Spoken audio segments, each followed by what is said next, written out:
Halo teman-teman, balik lagi di channel saya di mana nggak ada lagi buat kalian waktu santai-santai, buang-buang waktu, scroll-scroll sosmed buat hal yang nggak penting. Ingat teman-teman, dengarkan langsung eksekusi. Teman-teman, kali ini saya akan bahas tentang POIC, Planning, Organizing, Exploiting, dan yang terakhir Controlling. Teman-teman, pernah nggak sih kalian mikir kalian sudah punya semangat nih, semangat yang keren di awal, tapi ujung-ujungnya berhenti di tengah jalan? Bukan karena kalian nggak niat teman-teman, tapi karena kalian tuh nggak punya sistem. Nah, di dunia manajemen itu ada satu formula simpel tapi dalam banget teman-teman artinya, yaitu POIC ini. 4 huruf ini bisa ngebedain mana yang cuma sibuk sama mana yang cuma bener-bener produktif. Oke, saya akan bahas dari yang pertama, itu ada planning. Kalian harus tahu ini arah kalian geraknya mau kemana. Banyak orang-orang yang gagal itu bukan karena mereka nggak bisa teman-teman, ingat, tapi karena mereka nggak tahu mau kemana. Nah, planning ini bukan cuma soal bikin to-do list teman-teman, tapi gimana caranya mereka ini mikir panjang. Mereka ini punya cara ini. Kalian pengen punya bisnis, oke, tapi step 1 sampai step 5-nya itu kalian mau kemana? Mulainya itu dari mana? Nah, kalian harus punya itu teman-teman.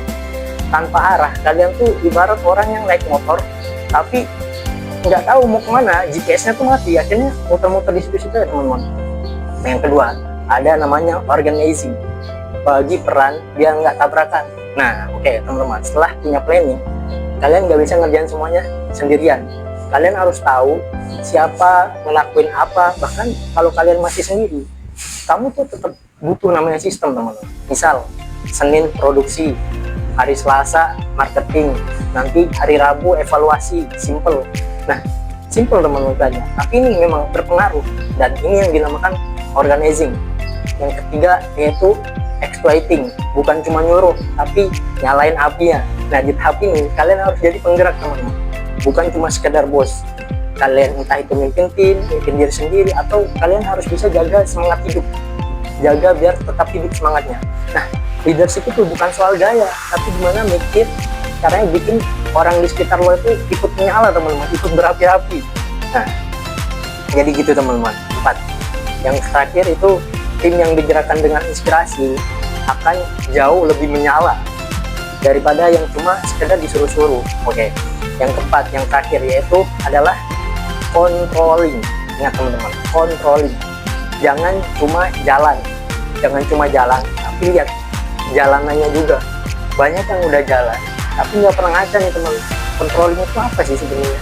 Controlling itu soal evaluasi, apa yang berhasil, apa yang harus diimprove, apa yang harus benar-benar dibaikin. Jadi kalian tahu kapan harus ngerem, kapan harus berhenti, kapan harus tetap digas, kapan harus putar balik teman-teman.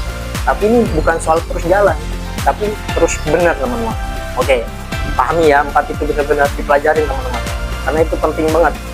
Mulai sekarang kalian harus jadi jauh lebih baik dari yang sebelumnya. Pikirin OIC itu bukan cuma buat jadi CEO, tapi buat kalian semua yang mau upgrade diri biar jauh lebih produktif atau lebih bisa manajemen waktu. Kalau kalian ngerasa hal-hal apa ya tentang OIC itu penting teman, kalian tulis deh di kolom komentar. Siap ketua, saya sudah ngelakuin. Oke teman-teman. Oke teman-teman, mungkin itu aja yang bisa saya sampaikan. Mungkin kalau kalian ngerasa konten ini penting dan konten ini bermanfaat buat kalian, tolong teman-teman di subscribe dan jangan lupa nyalakan tombol like-nya teman-teman. Oke, mungkin kita bakal ketemu lagi di konten-konten tentang mindset dan tentang leadership seterusnya teman-teman. Mungkin itu aja yang dapat saya sampaikan. Mohon maaf kalau dalam saya konten ini banyak kesalahan, karena kita semua masih dalam tahap belajar teman-teman. Oke, mungkin itu aja yang dapat saya sampaikan. Assalamualaikum warahmatullahi wabarakatuh. Peace out.